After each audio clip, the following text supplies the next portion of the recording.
Welcome to the Slop Farm. Enjoy the video. You start by opening Google Pay and choosing Send or Request. Do that now. Make sure your account is verified. This avoids holds.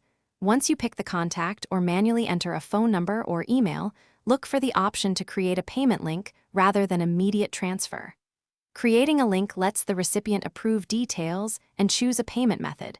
It also provides a reusable URL. If your app layout differs, tap the compose or plus icon to reveal link options. Now customize the link. Type the exact amount, pick currency, and add a clear note explaining the payment purpose. Once done, choose any expiry time or request payer details. This helps with bookkeeping. If you can attach files, include an invoice or photo for clarity. Make sure to preview the link and review privacy settings.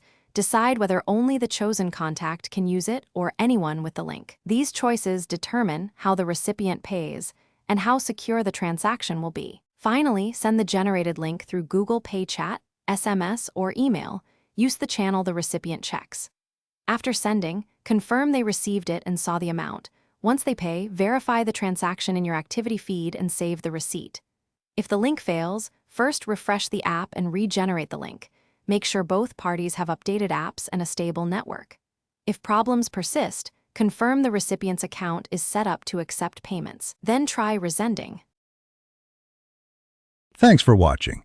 Consider subscribing if we helped you today.